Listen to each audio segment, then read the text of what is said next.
bless you all. ದೇವರು ನಿಮ್ಮೆಲ್ಲರನ್ನು ಆಶೀರ್ವದಿಸಲಿ. It's a good, nice day that you all gathered here to listen to God's voice. ದೇವರ ಶಬ್ದವನ್ನು ಕೇಳಿಸಿಕೊಳ್ಳುವುದಕ್ಕೆ ನೀವೆಲ್ಲರೂ ಇಲ್ಲಿ ಕೂಡಿ ಬಂದಿರುವಂಥದ್ದು ಒಳ್ಳೆಯದಾಗಿದೆ. We all know it's a Lent days. ಇದು ಯೇಸುವಿನ ಶ್ರಮ ಮರಣಗಳ ದಿನ ಎಂಬುದಾಗಿ ನಮ್ಮೆಲ್ಲರಿಗೂ ಗೊತ್ತು. We remember how our Lord Jesus Christ spent his days in his last days. ಯೇಸು ಕ್ರಿಸ್ತನು ತನ್ನ ಜೀವನದ ಕೊನೆಯ ಗಳಿಗೆಯನ್ನು ಕೊನೆಯ ದಿನಗಳನ್ನು ಆತನು ಯಾವ ರೀತಿಯಾಗಿ ಕಳೆದನು ಎಂಬುದಾಗಿ ನಾವು ನೋಡುವಂಥ ದಿನಗಳಾಗಿದೆ. The various people he met and the characters he met and the things that went against him. ಆತನು ತನ್ನ ಜೀವನದ ಕೊನೆಯ ದಿನಗಳಲ್ಲಿ ಜನರನ್ನು ಸಂಧಿಸಿದಂಥ ಜನರನ್ನು ನಡೆದಂಥ ಘಟನೆಗಳು ಮತ್ತು ಆತನ ಜೀವನದಲ್ಲಿ ನಡೆದ ಕಾರ್ಯಗಳನ್ನು ನಾವು ಕಾಣುತ್ತೇವೆ. There are certain characters we realize that those were the characters that really crucified Jesus Christ. ಕೆಲವು ವ್ಯಕ್ತಿತ್ವಗಳನ್ನು ನಾವು ಗಮನಿಸಿ ನೋಡಬೇಕಾದರೆ ಅವು ನಿಜಕ್ಕೂ ಯೇಸುವನ್ನು ಶಿಲುಬೆಗೆ ಹಾಕಿದಂಥವುಗಳಾಗಿವೆ. Today I just want to share with you a sermon on the topic denial and repentance. ಇಂದಿನ ದಿನದಲ್ಲಿ ನಿಮ್ಮೊಂದಿಗೆ ಹಂಚಿಕೊಳ್ಳಬೇಕಾಗಿರುವಂಥ ಸಂದೇಶದ ಶೀರ್ಷಿಕೆಯು ನಿರಾಕರಣೆ ಮತ್ತು ಮನ ತಿರುಗುವುದು.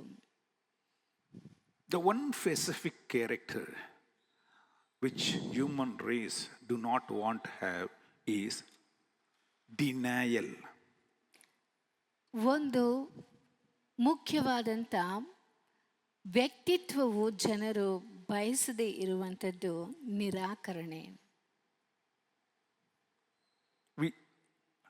I don't know how many of you know the real meaning of a denial, because the denial takes a different character at different context. ಈ ನಿರಾಕರಣೆ ಎನ್ನುವಂಥ ಶಬ್ದಕ್ಕೆ ನಿಜವಾದಂಥ ಅರ್ಥ ಎಷ್ಟು ಜನರಿಗೆ ಸರಿಯಾಗಿ ತಿಳಿದಿದೆಯೋ ಗೊತ್ತಿಲ್ಲ. ಆದರೆ ಅದರ ಆ ಒಂದು ಅರ್ಥವು ಅನೇಕ ರೀತಿಯಾದಂಥ ರೀತಿಯಲ್ಲಿ ನಮಗೆ ಹೇಳುವಂಥದ್ದಾಗಿದೆ. Somebody says something to us, immediately we deny that statement. We say, no, it's not me, it's not I have done this. So we deny what we have carried out.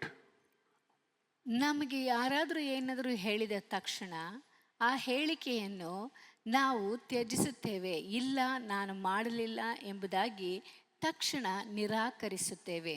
Maybe we deny an opportunity to somebody.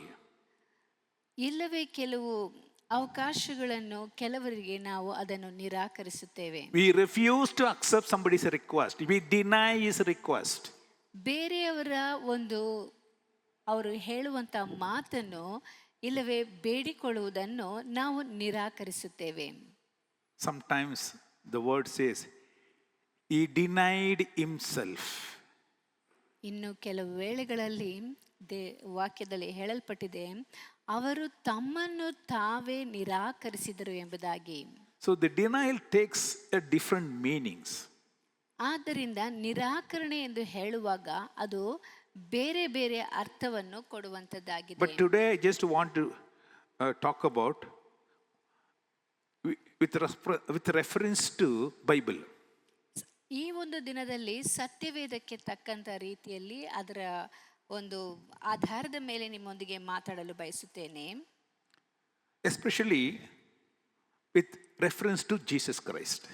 ಮುಖ್ಯವಾಗಿ ಯೇಸು ಕ್ರಿಸ್ತನಿಗೆ ಹೋಲಿಕೆಯಾಗಿ ಮಾತಾಡಲು ಬಯಸುತ್ತೇನೆ. The context I have taken is denying Jesus. ಇಲ್ಲಿ ತೆಗೆದುಕೊಂಡಿರುವಂಥ ವಿಷಯವು ಯೇಸುವನ್ನು ನಿರಾಕರಿಸುವುದು, or denying the confession of Jesus Christ. ಯೇಸುವನ್ನು ಅರಿಕೆ ಮಾಡುವಂಥದ್ದನ್ನು ನಾವು ನಿರಾಕರಿಸುವುದು. Denying Jesus relationship with us. ಯೇಸು ಕ್ರಿಸ್ತನ ಒಂದು ಸಂಬಂಧವು ನಮ್ಮೊಂದಿಗೆ ಇರುವಂಥದ್ದನ್ನು ನಿರಾಕರಿಸುವುದು. We totally refuse or refuse the relationship we have with Jesus Christ. ಯೇಸು ಕ್ರಿಸ್ತನೊಂದಿಗೆ ನಮಗೆ ಇರುವಂತ ಆ ಸಂಬಂಧವನ್ನು ಒಪ್ಪಿಕೊಳ್ಳದೆ ಇರುವುದು. Hallelujah. Hallelujah. Hallelujah. Hallelujah. It's got so many meaning. ಇದಕ್ಕೆ ಅನೇಕ ಅರ್ಥಗಳುಂಟು. Bible says in Matthew chapter 10 verses 31 to 33. I'll read it. Matthew 10 verse 31 to 33 says, "Therefore everyone who confesses me before men, I will also confess him before my Father in heaven. But whoever denies me before men, I will also deny him before my Father who is in heaven."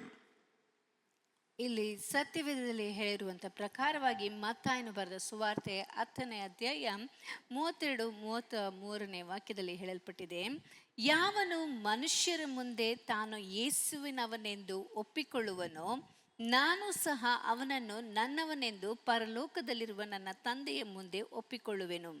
ಆದರೆ ಯಾವನು ಮನುಷ್ಯರ ಮುಂದೆ ತಾನು ಯೇಸುವಿನವನಲ್ಲವೆಂದು ಹೇಳುವನೋ ಅವನನ್ನು ನಾನು ಸಹ ಪರಲೋಕದಲ್ಲಿರುವ ನನ್ನ ತಂದೆಯ ಮುಂದೆ ನನ್ನವನಲ್ಲವೆಂದು ಹೇಳುವೆನು.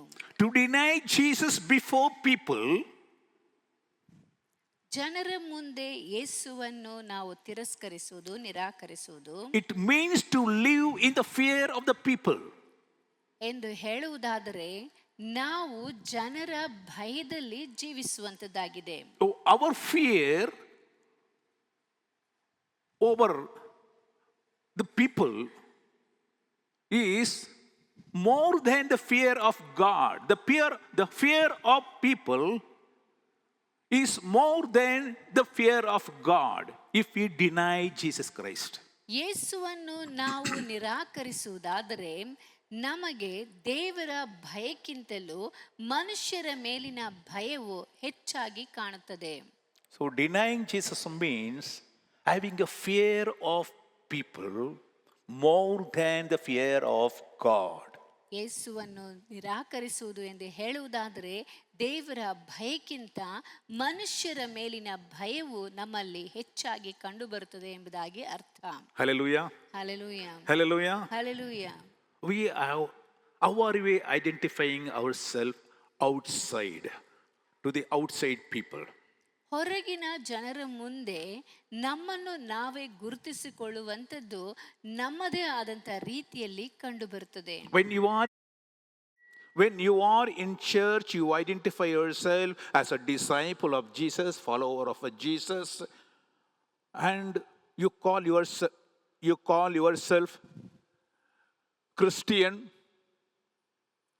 ನೀವು ಸಭೆಯಲ್ಲಿ ಇರುವಂಥ ಸಮಯದಲ್ಲಿ ನೀವು ಯೇಸುವಿನ ಶಿಷ್ಯರು, ಆತನನ್ನು ಹಿಂಬಾಲಿಸುವಂತವರು ಎಂಬುದಾಗಿ ನಿಮ್ಮನ್ನು ನೀವು ಗುರುತಿಸಿಕೊಳ್ಳುವಂತವರಾಗಿದ್ದೀರಿ. Hallelujah. Hallelujah. Hallelujah. Hallelujah. But when you step out of this church, how are you identifying yourself to the people outside? ಆದರೆ ಈ ಸಭೆಯನ್ನು ಬಿಟ್ಟು ಹೊರಗೆ ಹೋಗುವಂತ ಸಮಯದಲ್ಲಿ ಹೊರಗಿನ ಜನರ ಮುಂದೆ ನಿಮ್ಮನ್ನು ನೀವು ಹೇಗೆ ಗುರುತಿಸಿಕೊಳ್ಳುತ್ತಾ ಇದ್ದೀರಿ?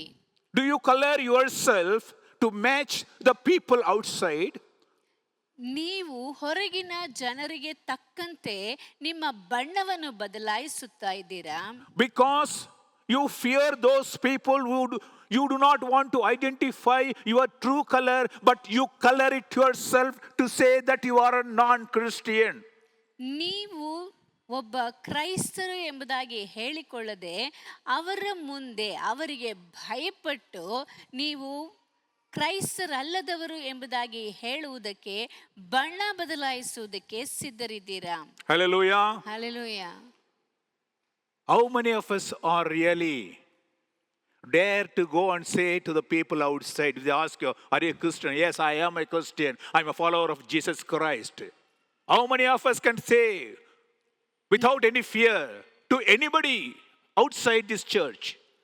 ನಮ್ಮಲ್ಲಿ ಎಷ್ಟು ಮಂದಿ ಹೊರಗೆ ಹೋಗುವಂಥ ಸಮಯದಲ್ಲಿ ಜನರು ಒಂದು ವೇಳೆ ನೀವು ಕ್ರೈಸ್ತರ ಎಂಬುದಾಗಿ ಕೇಳುವಂಥ ಸಮಯದಲ್ಲಿ ನಾವು ಕ್ರೈಸ್ತರು ಎಂಬುದಾಗಿ ನಾಚಿಕೊಳ್ಳದೆ ಭಯವಿಲ್ಲದೆ ಹೇಳಿಕೊಳ್ಳುವುದಕ್ಕೆ ಎಷ್ಟು ಮಂದಿ ನಾವು ಸಿದ್ಧರಾಗಿದ್ದೇವೆ? There was a beauty contest for the camels in Saudi Arabia. ಇಲ್ಲಿ ಸೌದಿ ಅರೇಬಿಯಾದಲ್ಲಿ ಸೌಂದರ್ಯವರ್ಧಕ ಸ್ಪರ್ಧೆಯು ಅಲ್ಲಿ ಏರ್ಪಟ್ಟಿತು ಒಂಟೆಗಳಿಗೆ. ಮನುಷ್ಯರಿಗಲ್ಲ. ಒಂಟೆಗಳಿಗೆ. Not a beauty contest for the girls, but for the camel. ಇದು ಹೆಣ್ಣು ಮಕ್ಕಳಿಗೆ Yes, yeah. ಇರುವಂತ ಒಂದು ಸ್ಪರ್ಧೆ ಅಲ್ಲ, ಒಂಟೆಗಳಿಗೆ ಇದ್ದಂತ ಸ್ಪರ್ಧೆ. Year after year, we can hear about the Miss World, Miss Universe. That happens every year. ಪ್ರತಿ ವರ್ಷವೂ ವಿಶ್ವ ಸುಂದರಿಯನ್ನು ಆಯ್ಕೆ ಮಾಡುವಂತ ಒಂದು ಸ್ಪರ್ಧೆಯನ್ನು ನಾವು ಕೇಳಿಸಿಕೊಂಡಿದ್ದೇವೆ. So in Saudi also, it happens for the camels every year. ಅದೇ ರೀತಿಯಾಗಿ ಸೌದಿ ಅರೇಬಿಯಾದಲ್ಲಿಯೂ ಸಹ ಒಂಟೆಗಳಿಗೆ ಈ ಒಂದು ಸೌಂದರ್ಯ ಸ್ಪರ್ಧೆಯು ಉಂಟಾಗುತ್ತದೆ. But unfortunately, in 1 year, 12 camels were disqualified.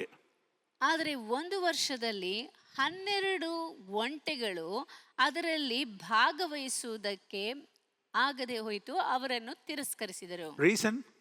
ಕಾರಣ, These camels had a Botox injection, and it was found out before they enter into the contest. ಈ ಒಂದು ಒಂಟೆಗಳು ಆ ಸ್ಪರ್ಧೆಯಲ್ಲಿ ಹೋಗುವುದಕ್ಕಿಂತ ಮುಂಚೆಯೇ ಅವರು ಬೊಟೆಕ್ಸ್ ಎಂದು ಹೇಳಪಡುವಂತ ಒಂದು ಚುಚ್ಚುಮದ್ದನ್ನು ಹಾಕಿದ್ದಾರೆ ಎಂಬುದಾಗಿ ಕಂಡುಹಿಡಿಯಲಾಯಿತು. See, to beautify the camels, to make it so beautiful without any sagging skins and smooth skin, they put the Botox injection to the camels. They are using it for humans. Most of the beauty contest people who are going there with a glowing skin and all, they don't think they are originals. They are all with a Botox or maybe some other injections to beautify them. They are not originals, my dear friend. They are injected. ಈ ಒಂದು ಒಂಟೆಗಳು ಸ್ಪರ್ಧೆಯಲ್ಲಿ ಹೋಗುವುದಕ್ಕಿಂತ ಮುಂಚೆ ಅವು ಚೆನ್ನಾಗಿ ಕಾಣಬೇಕು, ಸೌಂದರ್ಯವು ಹೆಚ್ಚಿರಬೇಕು ಮತ್ತು ಅವರ ಆ ಚರ್ಮಗಳು ಜೋಲು ಬಿದ್ದಿರಬಾರದು ಎಂಬುದಾಗಿ ಹೇಳಿ ಈ ಬೊಟೆಕ್ಸ್ ಎಂದು ಹೇಳಲ್ಪಡುವಂತ ಚುಚ್ಚುಮದ್ದನ್ನು ಕೊಟ್ಟಿರುತ್ತಾರೆ. ಅದು ಒಂಟೆಗಳಿಗೆ ಮಾತ್ರವಲ್ಲದೆ ವಿಶ್ವ ಸುಂದರಿಯಾಗಿ ಸ್ಪರ್ಧೆಯಲ್ಲಿ ಭಾಗವಹಿಸುವಂತ ಜನರಿಗೂ ಸಹ ಅದನ್ನು ಕೊಡುವುದುಂಟು. ಅದು ನಿಜವಾದಂತ ಸೌಂದರ್ಯವಾಗಿ ಕಂಡುಬರುವುದಿಲ್ಲ. Most of the actress and actors use this Botox injection. That's why they have a glowing face, a beautiful, shiny, colorful, all that. And we think, oh, we don't have all such a beauty figure, but they have. All are not original. ಅನೇಕ ನಟ ನಟಿಯರಿಗೂ ಸಹ ಈ ಒಂದು ಚುಚ್ಚುಮದ್ದನ್ನು ಕೊಟ್ಟಿರುತ್ತಾರೆ ಮತ್ತು ಇದರ ಸೇವನೆಯಿಂದ ಅವರ ಮುಖಗಳು ಚರ್ಮವು ಹೊಳೆಯುವಂತ ರೀತಿಯಲ್ಲಿ ಹೊಳಪಿನಿಂದ ತುಂಬಿರುತ್ತದೆ. ನಾವು ಅದನ್ನು ನೋಡಿ ಅವರಿಗೆಲ್ಲ ಹಾಗಿದೆಯಲ್ಲ, ನನಗೆ ಆ ರೀತಿ ಇಲ್ಲ ಎಂಬುದಾಗಿ ನಮ್ಮನ್ನು ನಾವು ಬೇಸರ ಮಾಡಿಕೊಳ್ಳುವುದು ಸಾಧ್ಯವಿಲ್ಲ. ಯಾಕೆಂದರೆ ಅವೆಲ್ಲವೂ ನಿಜವಾದಂತ ಸೌಂದರ್ಯವೇ ಅಲ್ಲ. Not only that, the camels have a long hair, so they don't want only a cute hair. If they have, it will be beautiful.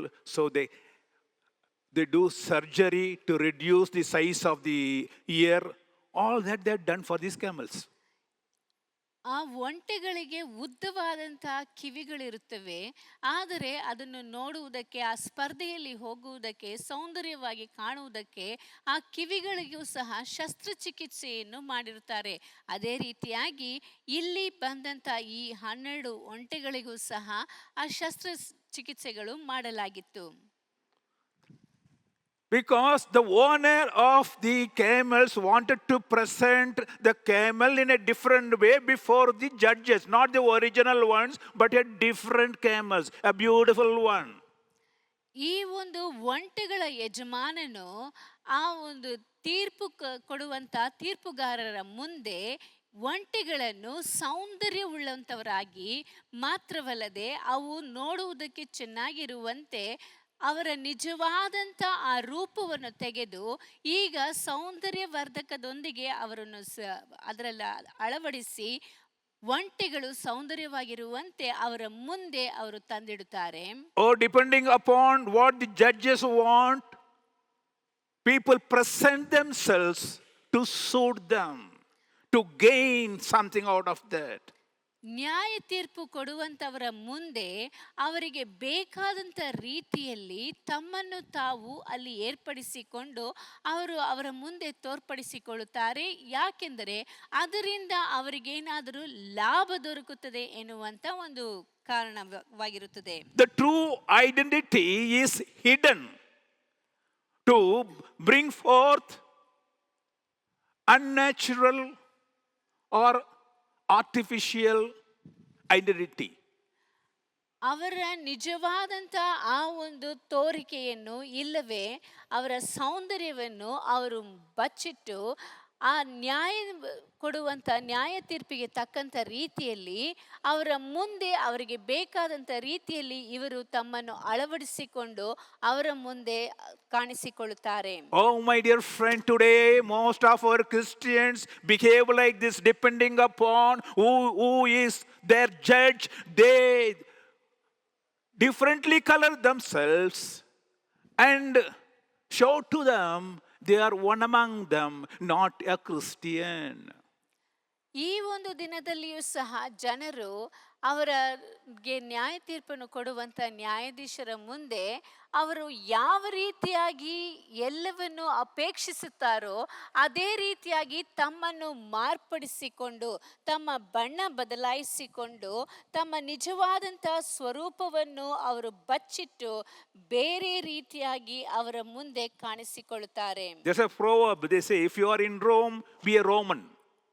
ಇಲ್ಲಿ ಒಂದು ಗಾದೆಯುಂಟು, ನೀನು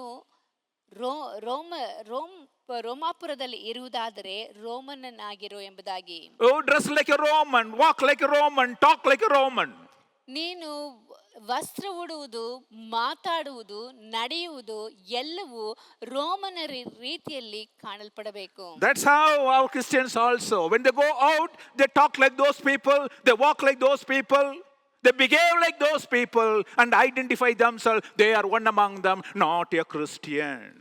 ಅದೇ ರೀತಿಯಾಗಿ ಕ್ರೈಸ್ತರು ಸಹ ಹೊರಗೆ ಹೋಗುವಂಥ ಸಮಯದಲ್ಲಿ ಅವರು ಬೇರೆ ಜನರ ರೀತಿಯಲ್ಲಿ ವರ್ತಿಸುತ್ತಾರೆ, ಮಾತಾಡುತ್ತಾರೆ, ನಡೆಯುತ್ತಾರೆ ಮತ್ತು ಅವರು ಮಾಡುವಂಥ ಎಲ್ಲ ಕೆಲಸಗಳನ್ನು ಇವರು ಸಹ ಮಾಡುತ್ತಾರೆ. ಮಾತ್ರವಲ್ಲದೆ ತಾವು ಕ್ರೈಸ್ತರು ಎಂಬುದಾಗಿಯೂ ಸಹ ಅವರ ಮುಂದೆ ಒಪ್ಪಿಕೊಳ್ಳುವುದಿಲ್ಲ. They deny Jesus before men. ಅವರು ಜನರ ಮುಂದೆ ಯೇಸುವನ್ನು ನಿರಾಕರಿಸುತ್ತಾರೆ. They deny the identity of Christianity before men. ಜನರ ಮುಂದೆ ತಾವು ಕ್ರೈಸ್ತರು ಎನ್ನುವಂತ ಆ ಗುರುತನ್ನು ಸಹ ಅವರು ನಿರಾಕರಿಸುತ್ತಾರೆ. They do not want to be called the followers of Jesus Christ. They do not want to have any relationship with Jesus Christ. ಅವರು ಯೇಸುವಿನ ಹಿಂಬಾಲಕರು ಇಲ್ಲವೇ ಯೇಸುವಿನೊಂದಿಗೆ ಸಂಬಂಧವನ್ನು ಇಟ್ಟುಕೊಂಡಿರುವಂತವರು ಎಂಬುದಾಗಿ ಹೇಳಿಕೊಳ್ಳುವುದಕ್ಕೂ ಸಹ ನಿರಾಕರಿಸುತ್ತಾರೆ. If one person who has denied Jesus Christ, what comes to your mind is Saint Peter. ಒಬ್ಬ ವ್ಯಕ್ತಿಯು ಯೇಸುವನ್ನು ನಿರಾಕರಿಸಿದನು ಎಂದು ಹೇಳಿದ ತಕ್ಷಣ ಸತ್ಯವೇದದಿಂದ ನಮಗೆ ತಕ್ಷಣ ಜ್ಞಾಪಕಕ್ಕೆ ಬರುವಂತದ್ದು ಪೇತ್ರನು. You see this person, Peter, an excellent person, a faithful one. ಪೇತ್ರನನ್ನು ಗಮನಿಸಿ ನೋಡಬೇಕಾದ್ರೆ ಆತನು ಒಬ್ಬ ನಂಬಿಗಸ್ತಿಕೆಯುಳ್ಳಂತ ವ್ಯಕ್ತಿಯಾಗಿದ್ದನು. He confessed his faith. ಆತನು ತನ್ನ ನಂಬಿಕೆಯನ್ನು ಅಲ್ಲಿ ಅರಿಕೆ ಮಾಡುತ್ತಾನೆ. In Matthew 16 verses 16 says, ಮತ್ತಾಯ 16ನೇ ಅಧ್ಯಾಯ 16ನೇ ವಾಕ್ಯದಲ್ಲಿ ಹೇಳಲ್ಪಟ್ಟಿದೆ, when he looked at Jesus, he said, you are the Christ, the Son of a living God. He confessed his faith. ಅಲ್ಲಿ ಆತನು ಯೇಸುವನ್ನು ನೋಡುವಂತ ಸಮಯದಲ್ಲಿ ನೀನು ಬರಬೇಕಾಗಿರುವ ಕ್ರಿಸ್ತನು ಜೀವಸ್ವರೂಪನಾದ ದೇವರ ಕುಮಾರನು ಎಂಬುದಾಗಿ ಹೇಳುತ್ತಾನೆ. In John 6:68 he says, ಯೋಹಾನನ ಸುವಾರ್ತೆ 6ನೇ ಅಧ್ಯಾಯ 68ನೇ ವಾಕ್ಯದಲ್ಲಿ ಹೇಳಲ್ಪಟ್ಟಿದೆ, Lord, to whom shall we go? You alone have the words of eternal life. He identified himself to Jesus Christ, saying that, Lord, we are follower of yours. We cannot leave you. We cannot go anywhere else. We always follow you. You alone have the eternal life. You alone can give eternal life. So we follow you wherever you go. ಸ್ವಾಮಿ, ನಿನ್ನನ್ನು ಬಿಟ್ಟು ನಾವು ಇನ್ನಾರ ಬಳಿಗೆ ಹೋಗೋಣ? ನಿನ್ನಲ್ಲಿ ನಿತ್ಯ ಜೀವವನ್ನು ಉಂಟು ಮಾಡುವ ವಾಕ್ಯಗಳುಂಟು. ಹಾಗಾದರೆ ಪೇತ್ರನು ಯೇಸುವಿನೊಂದಿಗೆ ತಾನೂ ಒಬ್ಬನು ಎಂಬುದಾಗಿ ಗುರುತಿಸಿಕೊಳ್ಳುವುದು ಮಾತ್ರವಲ್ಲದೆ ಆತನನ್ನು ಹಿಂಬಾಲಿಸುವಾತನು ಮತ್ತು ಕೊನೆಯ ತನಕ ಆತನ ಸಂಗಡ ಇರುವಾತನು ಎಂಬುದಾಗಿ ಇಲ್ಲಿ ಅರಿಕೆ ಮಾಡುವಂತವನಾಗಿದ್ದಾನೆ. In the beginning of Luke chapter 22, if we see, ಲೂಕನು ಬರೆದ ಸುವಾರ್ತೆ 22ನೇ ಅಧ್ಯಾಯದ ಪ್ರಾರಂಭದಲ್ಲಿ ನಾವು ನೋಡುತ್ತೇವೆ, he confirms to Jesus, Lord, I will be with you all that I will be with you all the time. My relationship with you will never be cut. Lord, he says, I am ready to go with you both to prison and to death. If they put you in prison, I'm ready to go. If they put you to death, I'm ready to go along with you. I do not want any disconnection with you at any time. ಇಲ್ಲಿ ಪೇತ್ರನು ಯೇಸುವನ್ನು ಕುರಿತಾಗಿ ಹೇಳುವಂತ ಮಾತು, ನಾನು ಎಂದಿಗೂ ನಿನ್ನನ್ನು ಬಿಟ್ಟು ಹೋಗುವುದಿಲ್ಲ, ನಿನ್ನ ಸಂಗಡ ನಾನು ಯಾವಾಗಲೂ ಇರುತ್ತೇನೆ ಎಂಬುದಾಗಿ ಹೇಳುತ್ತಾನೆ. 33ನೇ ವಾಕ್ಯದಲ್ಲಿ ಹೇಳಲ್ಪಟ್ಟಿದೆ, ಸ್ವಾಮಿ, ನಿನ್ನ ಸಂಗಡ ಸೆರೆಮನೆಗೆ ಹೋಗುವುದಕ್ಕೂ ಸಾಯುವುದಕ್ಕೂ ಸಿದ್ಧನಾಗಿದ್ದೇನೆ ಎಂಬುದಾಗಿ ಹೇಳುತ್ತಾನೆ. Hallelujah. Hallelujah. What a faithful disciple of Jesus Christ. ಯೇಸು ಕ್ರಿಸ್ತನಿಗೆ ಎಷ್ಟು ನಂಬಿಗಸ್ತನಾದಂತ ಒಬ್ಬ ಶಿಷ್ಯನಿದ್ದಾನೆ ನೋಡಿ. But mind you, all these words he uttered were privately, not in public. ಆದರೆ ಈ ಎಲ್ಲಾ ಮಾತುಗಳನ್ನು, ನಂಬಿಕೆಯ ಮಾತುಗಳನ್ನು ಆತನು ಹೇಳಿದ್ದು ಎಲ್ಲಿ? ಅವರು ಒಂಟಿಯಾಗಿ ಇರುವಂತ ಸಮಯದಲ್ಲಿ. Many of the Christians are so strong in their faith within the church, with their people, not publicly. ಅನೇಕ ಕ್ರೈಸ್ತರು ಸಭೆಯಲ್ಲಿ ಮತ್ತು ಅವರ ಜನರು ಇರುವಂತ ಸ್ಥಳದಲ್ಲಿ ಮಾತ್ರವೇ ಅವರು ದೇವರಿಗೆ ನಂಬಿಕಸ್ಥರಾಗಿ ಕಾಣಲ್ಪಡುತ್ತಾರೆ, ಆದರೆ ಹೊರಗೆ ಆ ರೀತಿಯಾಗಿ ಕಂಡು ಬರುವುದಿಲ್ಲ. Hallelujah. Hallelujah. Outside we have a different identity, inside we have a different identity. ಹೊರಗೆ ಒಂದು ಬೇರೆ ರೀತಿಯಾದಂಥ ಗುರುತು ಮತ್ತು ಒಳಗೆ ಸಭೆಯಲ್ಲಿ ಬೇರೆ ರೀತಿಯಾದಂಥ ಗುರುತು ಇರುತ್ತದೆ. Why do you deny Jesus Christ? Why people deny Jesus Christ in public? ಯಾಕೆ ಜನರು ಬೇರೆ ಜನರ ಮುಂದೆ ಯೇಸುವನ್ನು ನಿರಾಕರಿಸುತ್ತಾರೆ? Maybe there are so many reasons, but few reasons. One is maybe adverse situation. They are in an adverse situation. If you identify yourself as a Christian, people will come against you. ಇಲ್ಲಿ ಅನೇಕ ಕಾರಣಗಳುಂಟು ಅವರು ಯಾಕೆ ಜನರ ಮುಂದೆ ಯೇಸುವನ್ನು ನಿರಾಕರಿಸುತ್ತಾರೆ ಎಂಬುದಾಗಿ ಹೇಳುವುದಕ್ಕೆ. ಅದರಲ್ಲಿ ಮೊಟ್ಟ ಮೊದಲನೇದಾಗಿ ನಾವು ಗಮನಿಸುವಂಥದ್ದು ವ್ಯತಿರಿಕ್ತವಾದಂಥ ಸಂದರ್ಭಗಳು. ಅವರ ಮುಂದೆ, ಅಂದರೆ ಜನರ ಮುಂದೆ ಅವರು ಯೇಸುವನ್ನು ನನ್ನವನು ಎಂಬುದಾಗಿ ಹೇಳಿಕೊಳ್ಳುವುದಕ್ಕೆ ಅವರು ಮುಂದೆ ಬರುವುದಿಲ್ಲ, ಯೇಸುವನ್ನು ನಿರಾಕರಿಸುತ್ತಾರೆ. When everyone is against Jesus Christ, how is it prudent to go and tell before them that I am a Christian? ಎಲ್ಲರೂ ಯೇಸುವಿಗೆ ವಿರುದ್ಧವಾಗಿ ಇರುವಂತ ಸಮಯದಲ್ಲಿ ತಾವು ಮಾತ್ರ ಹೋಗಿ ನಾನು ಯೇಸುವಿಗೆ ಸೇರಿದಂತವನು ಎಂಬುದಾಗಿ ಹೇಳಿಕೊಳ್ಳುವಂಥದ್ದು ವಿವೇಕಯುಕ್ತವಾಗಿ ಕಂಡು ಬರುತ್ತದಾ? People fear the people, not God. ಜನರು ಬೇರೆ ಜನರನ್ನು ನೋಡಿ ಅವರಿಗೆ ಭಯಪಡುತ್ತಾರೆ ಹೊರತು ದೇವರಿಗೆ ಭಯಪಡುವುದಿಲ್ಲ. The fear of men is more than the fear of God. ದೇವರಿಗೆ ಭಯಪಡುವುದಕ್ಕಿಂತ ಮನುಷ್ಯರಿಗೆ ಭಯಪಡುವಂತದ್ದೇ ಹೆಚ್ಚಾಗಿ ಇರುತ್ತದೆ. When you are in a nice situation, fine. But if you are in adverse situation, how do we behave? Do you confess Jesus Christ or deny Jesus Christ before men? ನಾವು ಎಲ್ಲವೂ ಚೆನ್ನಾಗಿರುವಂತ ಸಮಯದಲ್ಲಿ ಪರವಾಗಿಲ್ಲ. ಆದರೆ ವ್ಯತಿರಿಕ್ತವಾದಂಥ ಸಂದರ್ಭಗಳು ಬರುವಂಥ ಸಮಯದಲ್ಲಿ ಯೇಸುವಿನ ಹಿಂಬಾಲಕರು, ಯೇಸುವಿನ ಶಿಷ್ಯರು ನಾವು ಕ್ರೈಸ್ತರು ಎಂಬುದಾಗಿ ಹೇಳಿಕೊಳ್ಳುವುದು ಸಾಧ್ಯ ಉಂಟು. Secondly, maybe the fear of authorities, people in power. You fear the people who are in power because they have an authority to punish you, to put you to death, to give you trouble. ಎರಡನೇದಾಗಿ ಗಮನಿಸಿ ನೋಡಬೇಕಾದ್ರೆ ಒಂದು ವೇಳೆ ಅವರು ಅಧಿಕಾರಸ್ಥರನ್ನು ನೋಡಿ ಭಯಪಡುವಂಥದ್ದಾಗಿ ಕಂಡುಬರುತ್ತದೆ. ಯಾಕೆಂದರೆ ಅವರಿಗೆ ಅಧಿಕಾರವು ಇರುವುದರಿಂದ ನೀವು ಒಂದು ವೇಳೆ ಕ್ರೈಸ್ತರು ಎಂಬುದಾಗಿ ಹೇಳಿಕೊಳ್ಳುವುದಾದರೆ ನಿಮ್ಮನ್ನು ಅವರು ಸೆರೆಮನೆಗೆ ಹಾಕಬಹುದು, ಇಲ್ಲವೇ ನಿಮಗೆ ಬೇರೆ ರೀತಿಯಾದಂಥ ತೊಂದರೆಗಳನ್ನು ಕೊಡಬಹುದು, ಇಲ್ಲವೇ ನಿಮ್ಮನ್ನು ಸೆರೆಮನೆಗೂ ಸಹ ಕಳುಹಿಸುವಂಥ ಅಧಿಕಾರವು ಅವರಲ್ಲಿ ಇರುವುದರಿಂದ ಯೇಸುವಿನ ಹಿಂಬಾಲಕರು ಎಂಬುದಾಗಿ ಹೇಳಿಕೊಳ್ಳುವುದಕ್ಕೆ ಅವರು ಭಯಪಡುತ್ತಾರೆ. Peter saw the very high-ranking people were sitting and questioning Jesus Christ there. So the situation is very, very bad. And all authorities were sitting. Powerful people were sitting. How can you go and say to them, I am also Christian? Better you deny Jesus Christ. Why do you want to go and get trapped there? ಅಲ್ಲಿ ಪೇತ್ರನು ಇದ್ದಂಥ ಸಮಯದಲ್ಲಿ ಯೇಸು ಕ್ರಿಸ್ತನನ್ನು ದೊಡ್ಡ ದೊಡ್ಡ ಅಧಿಕಾರದಲ್ಲಿ ಇರುವಂಥ ಜನರೆಲ್ಲರೂ ಅನೇಕ ಪ್ರಶ್ನೆಗಳನ್ನು ಮಾಡುತ್ತಾ ಇದ್ದಾರೆ. ಆ ಸಂದರ್ಭದಲ್ಲಿ ನಾನು ಯೇಸುವಿನವನು, ಆತನ ಶಿಷ್ಯನು, ಆತನನ್ನು ಹಿಂಬಾಲಿಸುವಂಥವನು ಎಂಬುದಾಗಿ ಹೇಳಿಕೊಳ್ಳುವುದು ವಿವೇಕಯುಕ್ತವೋ? ಇದರ ಬದಲಾಗಿ ನನಗೆ ಯೇಸು ಗೊತ್ತಿಲ್ಲ ಎಂಬುದಾಗಿ ನಿರಾಕರಿಸುವುದೇ ಉತ್ತಮ ಎಂಬುದಾಗಿ ತಿಳಿಯುತ್ತಾನೆ. Many people do this only. ಅನೇಕ ಜನರು ಇದನ್ನೇ ಮಾಡುತ್ತಾರೆ. The thirdly, maybe his faith on Jesus Christ was lost. ಮೂರನೇದಾಗಿ ಗಮನಿಸಿ ನೋಡಬೇಕಾದರೆ ಅವನ ನಂಬಿಕೆಯು, ಯೇಸುವಿನ ಮೇಲೆ ಅವನ ನಂಬಿಕೆಯು ಒಂದು ವೇಳೆ ಕಳೆದುಕೊಂಡಿರಬಹುದು.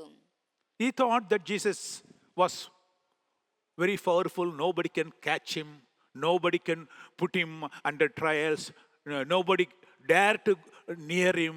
All that he was thought. But unfortunately he found Jesus was caught. He was tied up.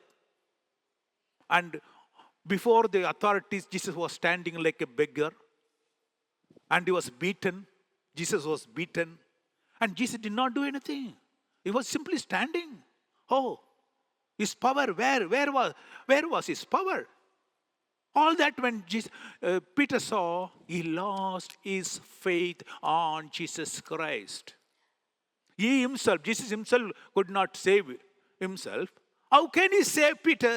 So he thought it's better not to put our trust on this man who's already got caught there. ಇಲ್ಲಿ ಯೇಸುವನ್ನು ಆತನು ನಿರಾಕರಿಸುವುದಕ್ಕೆ ಇನ್ನೊಂದು ಕಾರಣ ಎಂಬುದಾಗಿ ಹೇಳುವುದಾದರೆ ಆತನ ನಂಬಿಕೆಯು ಕಳೆದುಕೊಂಡಿರುವುದರಿಂದ ಎಂಬುದಾಗಿ ಕಾಣುತ್ತೇವೆ. ಯೇಸುವನ್ನು ಹಿಡಿದು ಆತನನ್ನು ಕಟ್ಟಿ ಜನರ ಮುಂದೆ, ಅಧಿಕಾರಸ್ಥರ ಮುಂದೆ ನಿಲ್ಲಿಸಿ ಅನೇಕ ಪ್ರಶ್ನೆಗಳನ್ನು ಕೇಳುತ್ತಾ ಇದ್ದಾರೆ, ಅನೇಕ ರೀತಿಯಾಗಿ ಹಿಂಸಿಸುತ್ತಾ ಇದ್ದಾರೆ.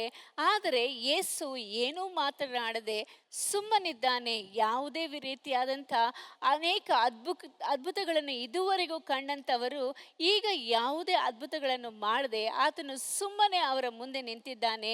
ಇದುವರೆಗೂ ಇದ್ದಂಥ ಆತನ ಬಲವು ಎಲ್ಲಿ ಹೋಯಿತು, ಆತನು ಮಾಡಿದಂಥ ಕಾರ್ಯಗಳೆಲ್ಲವೂ ಈಗ ಎಲ್ಲಿ ಹೋಯಿತು ಎಂಬುದಾಗಿ ಪೇತ್ರನು ಯೋಚಿಸಿ, ಮಾತ್ರವಲ್ಲದೆ ಯೇಸು ತನ್ನನ್ನು ತಾನೇ ರಕ್ಷಿಸಿಕೊಳ್ಳಲಾರದೆ ಇರುವಂತ ಸಮಯದಲ್ಲಿ ನನ್ನನ್ನು ಹೇಗೆ ರಕ್ಷಿಸುವುದಕ್ಕೆ ಸಾಧ್ಯ ಎಂಬುದಾಗಿ ತಿಳಿದು ಆತನು ಯೇಸುವನ್ನು ನಿರಾಕರಿಸುವುದೇ ಉತ್ತಮ ಎಂಬುದಾಗಿ ತಿಳಿದುಕೊಳ್ಳುತ್ತಾನೆ. Sometimes we feel the situation go against us. ಕೆಲವು ವೇಳೆಗಳಲ್ಲಿ ಸನ್ನಿವೇಶಗಳು ನಮಗೆ ವಿರುದ್ಧವಾಗಿ ಕಂಡು ಬರ್ತದೆ. The people around have more power. ನಮ್ಮ ಸುತ್ತಲೂ ಇರುವಂತ ಜನರಿಗೆ ಹೆಚ್ಚು ಅಧಿಕಾರ ಉಂಟು. That time we lose our faith on our God. ಆ ಸಮಯದಲ್ಲಿ ನಮ್ಮ ದೇವರ ಮೇಲಿನ ನಂಬಿಕೆಯನ್ನು ನಾವು ಕಳೆದುಕೊಳ್ಳುತ್ತೇವೆ. We fear the power of the people than the power of God. ನಾವು ಜನರ ಬಲಕ್ಕಿಂತ ದೇವರ ಬಲಕ್ಕಿಂತಲೂ ಜನರ ಬಲವನ್ನು ಹೆಚ್ಚಾಗಿ ಎಣಿಸುತ್ತೇವೆ. The next is, he was left alone. He was deserted by his own people, all his friends. Oh, they look around. He was looking around. Nobody there. All the disciples, Jesus Christ, deserted Jesus. And only Jesus was there. And Peter himself was just looking around. Nobody there. So when his own people deserted, he found that it's better to deny Jesus Christ than to identify with Jesus Christ. ಇಲ್ಲಿ ಆತನು ತಿರುಗಿ ನೋಡುವಂತ ಸಮಯದಲ್ಲಿ ಸುತ್ತಮುತ್ತಲು ಯೇಸುವಿನ ಶಿಷ್ಯರು ಅಷ್ಟು ಜನ ಇದ್ದರು. ಆದರೆ ಈಗ ಗಮನಿಸಿ ನೋಡಬೇಕಾದರೆ ಯಾರೂ ಇಲ್ಲ. ಯೇಸುವನ್ನು ಒಂಟಿಯಾಗಿ ಬಿಟ್ಟು ಎಲ್ಲರೂ ಓಡಿ ಹೋಗಿದ್ದಾರೆ. ಈ ರೀತಿಯಾದಂತಹ ಸಂದರ್ಭದಲ್ಲಿ ಯೇಸುವಿನೊಂದಿಗೆ ತಾನೂ ಸಹ ಇದ್ದವನು ಎಂಬುದಾಗಿ ಹೇಳಿಕೊಳ್ಳುವುದಕ್ಕಿಂತಲೂ ಆತನು ಯೇಸುವನ್ನು ನಿರಾಕರಿಸುವುದೇ ಉತ್ತಮ ಎಂಬುದಾಗಿ ತಿಳಿದುಕೊಳ್ಳುತ್ತಾನೆ. Oh, my dear, when you are in group, when so many people are around you, you'll say, yes, I am a Christian. But when you look around, nobody there, and you are alone, left alone, immediately, no. I was, no. Those days, hello. Now you do not want to identify yourself as a Christian because no supporting people are around you. ಎಲ್ಲರೂ ಸುತ್ತಮುತ್ತಲು ಕಂಡುಬರುವಂತಹ ಸಮಯದಲ್ಲಿ ನಾವು ಕ್ರೈಸ್ತರು ಎಂಬುದಾಗಿ ಎಲ್ಲರ ಮುಂದೆ ಹೇಳಿಕೊಳ್ಳುತ್ತೇವೆ. ಆದರೆ ಜನರು ನಮ್ಮಿಂದ ದೂರವಾಗುವಂಥ ಸಮಯದಲ್ಲಿ ನಾವು ಒಂಟಿಯಾಗಿರುವಾಗ ಅಲ್ಲಿ ಕ್ರೈಸ್ತರು ಎಂಬುದಾಗಿ ಹೇಳಿಕೊಳ್ಳುವುದಕ್ಕೆ ಬಯಸುವುದಿಲ್ಲ. Maybe I don't know what reason Peter had. He had a certain reason to deny Jesus Christ. ಪೇತ್ರನಿಗೆ ಯೇಸುವನ್ನು ನಿರಾಕರಿಸುವುದಕ್ಕೆ ಯಾವ ಕಾರಣವಿತ್ತೋ ಗೊತ್ತಿಲ್ಲ. ಆದರೆ ಆತನಿಗೆ ಯೇಸುವನ್ನು ನಿರಾಕರಿಸುವುದಕ್ಕೆ ಕೆಲವೊಂದು ಕಾರಣಗಳು ಇದ್ದಿರಬಹುದು. While denying Jesus Christ, there are three times he was asked, are you with Jesus Christ? 3 times he denied. Jesus also said, 3 times you'll deny me. ಅಲ್ಲಿ 3 ಬಾರಿ ಪೇತ್ರನನ್ನು ಕೇಳುವಂತ ಸಮಯದಲ್ಲಿ 3 ಬಾರಿಯೂ ಆತನು ಯೇಸುವನ್ನು ನಾನರಿಯೆನು ಎಂಬುದಾಗಿ ನಿರಾಕರಿಸುತ್ತಾನೆ. ಅದರ ಮುಂಚೆಯೇ ಯೇಸುವು ಸಹ ನೀನು ನನ್ನನ್ನು 3 ಬಾರಿ ನಿರಾಕರಿಸುವಿ, ಬೊಂಕುವಿ ಎಂಬುದಾಗಿ ಹೇಳಿರುತ್ತಾನೆ. The first time he denies. ಮೊಟ್ಟ ಮೊದಲನೇದಾಗಿ ಆತನು ಯೇಸುವನ್ನು ನಿರಾಕರಿಸುತ್ತಾನೆ. What did he deny? ಆತನು ಏನನ್ನು ನಿರಾಕರಿಸುತ್ತಾನೆ? He denied Jesus himself. I do not know him. ಆತನು ಯೇಸುವನ್ನೇ ನಾನು ಆತನನ್ನು ಅರಿಯೆನು ಎಂಬುದಾಗಿ ಹೇಳುತ್ತಾನೆ. Hallelujah. Hallelujah. Hallelujah. Hallelujah. Who was this Peter? ಈ ಪೇತ್ರನು ಯಾರು? When Jesus met Peter at his boat, ಯೇಸುವು ಪೇತ್ರನನ್ನು ಆತನ ದೋಣಿಯಲ್ಲಿ ಭೇಟಿ ಮಾಡಿದಾಗ, this man was totally a depressed man saying, I did not catch any fish today. ಈ ಒಬ್ಬ ವ್ಯಕ್ತಿಯು ಈ ದಿನದಲ್ಲಿ ನಾನು ಯಾವುದೇ ಮೀನನ್ನು ಹಿಡಿಯುವುದಕ್ಕೆ ಸಾಧ್ಯವಾಗಲಿಲ್ಲ ಎಂಬುದಾಗಿ ದುಃಖಿತನಾಗಿರುತ್ತಾನೆ. So that time Jesus met this depressed man who lost everything. ಎಲ್ಲವನ್ನೂ ಕಳೆದುಕೊಂಡು ದುಃಖಿತನಾಗಿರುವಂತ ಈ ವ್ಯಕ್ತಿಯನ್ನು ಯೇಸುವು ಭೇಟಿ ಮಾಡುತ್ತಾನೆ. And advise him to go back, go to the fishing again, put your net on the right hand side. And he listened to Jesus Christ. When he went and put the net again, he caught so many fishes. ಈ ಮಾತನ್ನು ಕೇಳಿಸಿಕೊಂಡ ತಕ್ಷಣ ಯೇಸುವು ಪೇತ್ರನಿಗೆ ನೀನು ಮತ್ತೆ ಮುಂದಕ್ಕೆ ಹೋಗಿ ಬಲಗಡೆಯಲ್ಲಿ ನಿನ್ನ ಬಲೆಯನ್ನು ಹಾಕು ಎಂಬುದಾಗಿ ಹೇಳುವಂತ ಸಮಯದಲ್ಲಿ ಅಲ್ಲಿ ಆತನು ಅನೇಕ ಮೀನುಗಳನ್ನು ಹಿಡಿದನು ಎಂಬುದಾಗಿ ಕಾಣುತ್ತೇವೆ. The boat was full of fishes. ಆ ಒಂದು ದೋಣಿಯು ಮೀನುಗಳಿಂದ ತುಂಬಿತ್ತು. On seeing this, Peter said to Jesus Christ, ಇದನ್ನು ನೋಡಿದ ತಕ್ಷಣ ಪೇತ್ರನು ಯೇಸುವಿಗೆ ಹೇಳ್ತಾನೆ, I am a sinner. ನಾನು ಪಾಪಾತ್ಮನು. Please go away from me.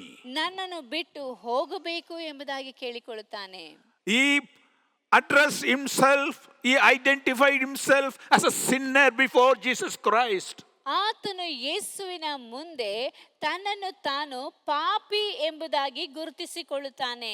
And he identified himself that he was a fisherman, but he could not able to get any fish on that day. ಆತನು ತನ್ನನ್ನು ತಾನು ಒಬ್ಬ ಬೆಸ್ತನು ಎಂಬುದಾಗಿ ಗುರುತಿಸಿಕೊಳ್ಳುತ್ತಾನೆ. ಆದರೂ ಸಹ ಆ ಒಂದು ದಿನದಲ್ಲಿ ಅವನು ಯಾವುದೇ ಮೀನನ್ನು ಹಿಡಿಯುವುದಕ್ಕೆ ಸಾಧ್ಯವಾಗಿರಲಿಲ್ಲ. When Jesus called him to follow him, ಯೇಸು ಕ್ರಿಸ್ತನು ಅವನನ್ನು ಯೇಸುವನ್ನು ಹಿಂಬಾಲಿಸುವುದಕ್ಕಾಗಿ ಕರೆದಾಗ, the word of God says, ದೇವರ ವಾಕ್ಯವು ಹೇಳುತ್ತದೆ, they left everything and followed him. Peter left everything and followed Jesus Christ. He identified with Jesus Christ, left this old identity of a fisherman or a sinner. Now he identified himself as a follower of Jesus Christ, as a disciple of Jesus Christ. ಆತನು ಎಲ್ಲವನ್ನು ಬಿಟ್ಟು ಯೇಸು ಅವರನ್ನು ಹಿಂಬಾಲಿಸುವುದಕ್ಕೆ ಕರೆದಂತ ಸಮಯದಲ್ಲಿ ಆತನು ತನ್ನಲ್ಲಿರುವಂತ ಎಲ್ಲವನ್ನು ಅಲ್ಲಿಯೇ ಬಿಟ್ಟು, ಅಂದರೆ ತನ್ನ ಜೀವನದ ಹಳೆಯ ಕಾರ್ಯಗಳನ್ನೆಲ್ಲ ಬಿಟ್ಟು ಯೇಸುವನ್ನು ಹಿಂಬಾಲಿಸುವುದಕ್ಕೆ ಹೋದನು. ಯೇಸುವಿನೊಂದಿಗೆ ತಾನು ಇದ್ದೇನೆ ಎಂಬುದಾಗಿ ಕರೆಸಿಕೊಳ್ಳುವುದಕ್ಕೆ ಬಯಸಿದಂತವನಾಗಿ ಕಂಡು ಬರ್ತಾನೆ. He called himself the disciple, the follower of Jesus Christ.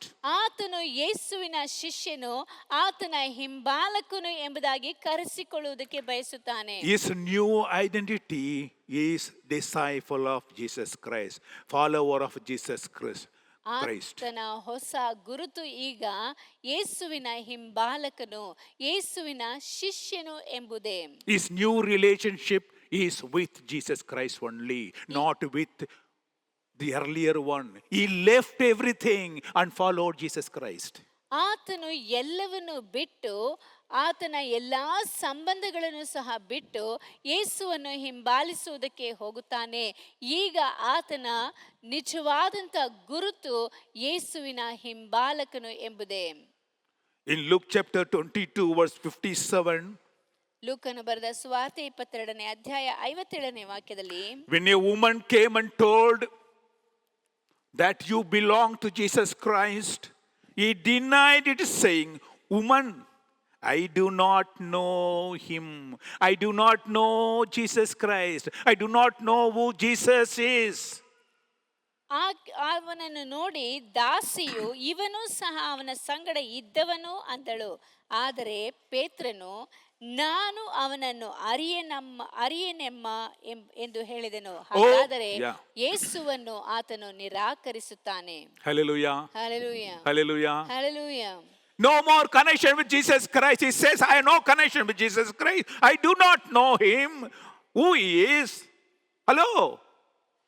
I have not seen Jesus Christ in my life. ಯೇಸು ಕ್ರಿಸ್ತನು ಯಾರು ಎಂಬುದಾಗಿ ನನಗೆ ಗೊತ್ತಿಲ್ಲ. ನನ್ನ ಜೀವಿತದಲ್ಲಿ ಆತನನ್ನು ನಾನು ನೋಡಿದ್ದೇ ಇಲ್ಲ. ನನಗೂ ಆತನಿಗೂ ಯಾವುದೇ ಸಂಬಂಧವಿಲ್ಲ ಎಂಬುದಾಗಿ ನಿರಾಕರಿಸುತ್ತಾನೆ. His new identity which he was having for a long time as a disciple of Jesus Christ, he just threw it away and said, better I be called fisherman. I want to be called a fisherman. I want to be called the sinner, because that was my original identity. Let me go back, not as a disciple of Jesus Christ. ಆತನು ಈಗ ಯೇಸುವಿನ ಶಿಷ್ಯನು ಎಂಬುದಾಗಿ ಹೇಳಿಸಿಕೊಳ್ಳುವುದಕ್ಕೆ, ಕರೆಸಿಕೊಳ್ಳುವುದಕ್ಕೆ ಬಯಸದಂತೆ ತಾನು ಬಿಟ್ಟು ಬಂದಂತ ಅದೇ ಬೆಸ್ತನು ಎಂಬುದಾಗಿ ಹೇಳಿಕೊಳ್ಳುವುದಕ್ಕೂ ಮಾತ್ರವಲ್ಲದೆ ಪಾಪಿ ಎಂಬುದಾಗಿ ಒಪ್ಪಿಕೊಳ್ಳುವುದಕ್ಕೂ, ತನ್ನ ಹಳೆಯ ಜೀವಿತಕ್ಕೆ ತಾನು ಹಿಂತಿರುಗಿ ಹೋಗುವುದಕ್ಕೂ ಸಿದ್ಧನಾಗಿರುವುದನ್ನು ನಾವು ಕಾಣುತ್ತೇವೆ. Many of people, when the situation turns against us, we would rather be called the earlier people, the old people, whatever we had. We'll say, you know, my father, he was a worshiper of so-and-so, and we were having all this. Hello. The old relationship they want to bring back, the new relationship they have with Jesus Christ, that is totally erased out now. Deny Jesus Christ before people because of the fear of the people. ಜನರ ಭಯದಿಂದ ಅವರು ತಮ್ಮ ಜೀವಿತದಲ್ಲಿ ಯೇಸುವಿನ ಹಿಂಬಾಲಕರು ಎಂಬುದಾಗಿ ಹೇಳಿಕೊಳ್ಳುವುದಕ್ಕೆ ಭಯಪಟ್ಟು ಅವರು ಹಿಂದಿನ ಕಾರ್ಯಗಳನ್ನು ನಮ್ಮ ಜೀವಿತದಲ್ಲಿ ಹೀಗಿತ್ತು ಹಾಗಿತ್ತು ಎಂಬುದಾಗಿ ಹೇಳಿ ಈ ಹೊಸ ಸಂಬಂಧವನ್ನು ಅಂದರೆ ಯೇಸುವಿನೊಂದಿಗೆ ಇರುವಂಥ ಸಂಬಂಧವನ್ನು ಆತನ ಹಿಂಬಾಲಕರು ಎಂಬುದಾಗಿ ಹೇಳಿಕೊಳ್ಳುವಂಥದ್ದನ್ನು ಅವರು ನಿರಾಕರಿಸಿ ಅದನ್ನು ತಿರಸ್ಕರಿಸಿ ಈಗ ಅವರು ಹಳೆಯ ಜೀವಿತದ ಅದೇ ರೀತಿಯಾದಂಥ ಪಾಪಿಯ ಜೀವನ ಮತ್ತು ಹಳೆಯ ಜೀವಿತದಲ್ಲಿ ಇರುವಂಥ ರೀತಿಯಲ್ಲಿ ತೋರ್ಪಡಿಸಿಕೊಳ್ಳುವುದಕ್ಕೆ ಬಯಸುತ್ತಾರೆ. Hallelujah. Hallelujah. Is it familiar to you now? ಈಗ Many of us do this. ಈಗ ನಿಮಗೆ ಇದು ಪರಿಚಯವಾಗಿ ಇರುವಂಥ ರೀತಿಯಲ್ಲಿ ಕಂಡು ಬರುತ್ತದಲ್ಲವೇ? ಯಾಕೆಂದರೆ ನಮ್ಮಲ್ಲಿ ಅನೇಕರು ಇದೇ ರೀತಿಯಾಗಿ ನಾವು ಮಾಡುತ್ತೇವೆ. Second time, Peter denied. ಎರಡನೆಯ ಬಾರಿ ಪೇತ್ರನು ಯೇಸುವನ್ನು ನಿರಾಕರಿಸುತ್ತಾನೆ. What did he deny? ಆತನು ಏನೆಂದು ಹೇಳಿ ನಿರಾಕರಿಸುತ್ತಾನೆ? 58, verse 58, Luke 22:58 says, little later someone saw him and said, you also are one of them. You also are one of the disciples, one of them. And Peter said, I am not. ಲೂಕ 22ನೇ ಅಧ್ಯಾಯ 58ನೇ ವಾಕ್ಯದಲ್ಲಿ ಹೇಳಲ್ಪಟ್ಟಿದೆ, ತುಸು ಹೊತ್ತಿನ ಮೇಲೆ ಒಬ್ಬನು ಅವನನ್ನು ಕಂಡು ನೀನು ಸಹ ಅವರಲ್ಲಿ ಒಬ್ಬನು ಅನ್ನಲು ಪೇತ್ರನು ಅಲ್ಲಪ್ಪ ಅಂದನು. Hallelujah. Hallelujah. The second time, first time he denied Jesus Christ. ಮೊಟ್ಟ ಮೊದಲನೇದಾಗಿ ಯೇಸುವನ್ನು ನಿರಾಕರಿಸಿದನು. Second, ಎರಡನೇದಾಗಿ he denies being with those group of people. ಆ ಒಂದು ಜನರ ಗುಂಪಿನ ಮಧ್ಯದಲ್ಲಿ ಇರುವುದನ್ನು ಸಹ ಆತನು ನಿರಾಕರಿಸುತ್ತಾನೆ.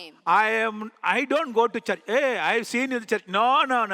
I am not belonging to the church. I never seen the church.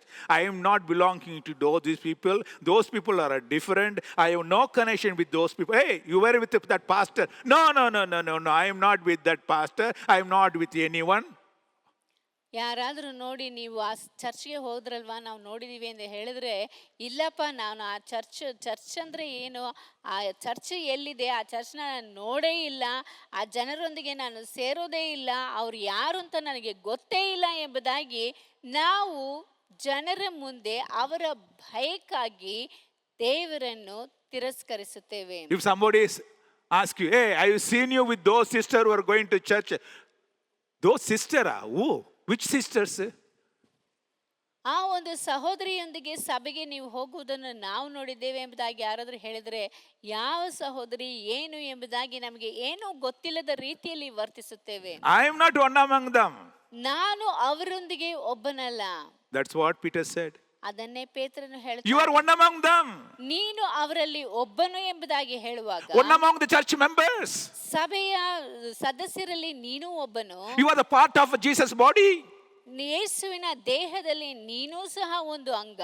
Because church is the body of Jesus Christ. ಸಭೆ ಎಂದು ಹೇಳಬೇಕಾದರೆ ಅದು ದೇವರ ಅಂದರೆ ಯೇಸು ಕ್ರಿಸ್ತನ ದೇಹವಾಗಿ ಕಂಡು ಬರ್ತದೆ. So you are a part of the body of Jesus Christ. ನೀವು ಆ ಯೇಸು ಕ್ರಿಸ್ತನ ದೇಹದಲ್ಲಿ ಒಂದು ಅಂಗವಾಗಿ ಕಂಡು ಬರುತ್ತೀರಿ. No, I am not part of Jesus Christ, nor the among those people. I am totally different. Those people I don't know. Hey, the kachada general. No, I am not. ನಾನು ಯೇಸು ಕ್ರಿಸ್ತನ ಸಂಗಡ ಸೇರಿದಂಥವನಲ್ಲ, ಆ ಸಭೆಗೆ ಹೋಗುವುದೂ ಇಲ್ಲ, ಅವ್ರು ಯಾರು ಅಂತ ನನಗೆ ಗೊತ್ತಿಲ್ಲ ಎಂಬುದಾಗಿ ನಾವು ನಿರಾಕರಿಸಿ ಬಿಡುತ್ತೇವೆ. Is it familiar with you? ಇದು ನಿಮಗೆಲ್ಲ ಯಾವಾಗಲೂ ಪರಿಚಯ ಉಳ್ಳಂಥದ್ದಾಗಿದೆಯಲ್ಲ? Somebody asks you this. No, I have seen with those brothers, those sisters who are going to church. I have seen you. No. That all you must have seen someone else like this. There are sound. People say there are sound people in this world look alike. So maybe you have seen someone else.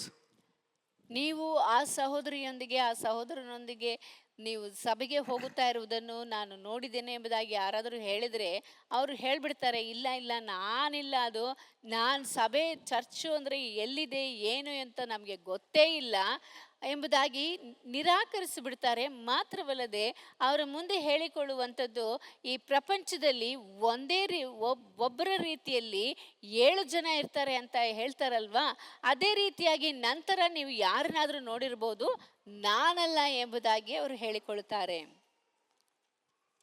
Right? ಹೌದಲ್ಲವೇ?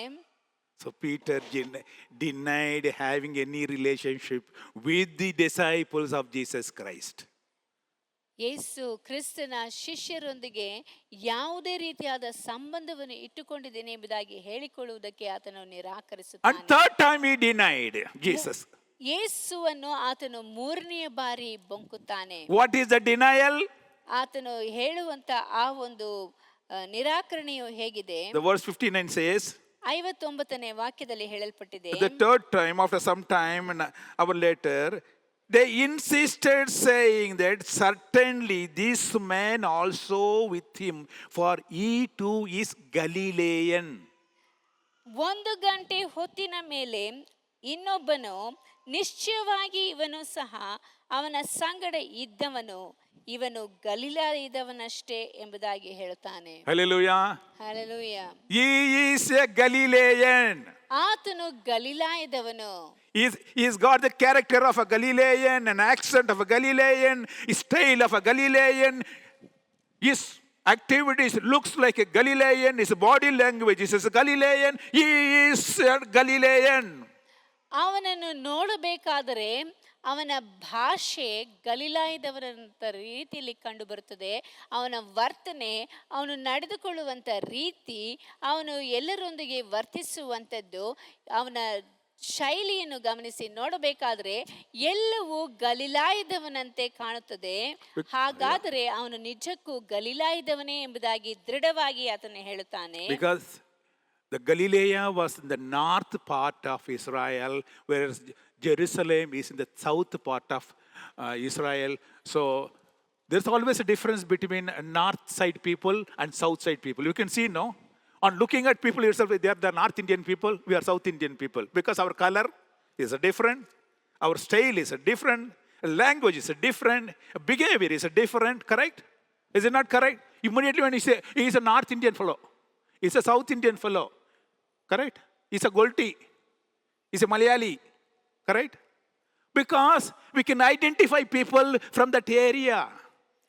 ನಾವು ಇಲ್ಲಿ ಗಮನಿಸಿ ನೋಡಬೇಕಾದ್ರೆ ಗಲಿಲಾಯವು ಉತ್ತರ ದಿಕ್ಕಿನಲ್ಲಿ ಕಂಡು ಬರುವುದಾದರೆ ಯೆರೂಸಲೇಮು ದಕ್ಷಿಣ ದಿಕ್ಕಿನಲ್ಲಿ ಕಂಡು ಬರುತ್ತದೆ.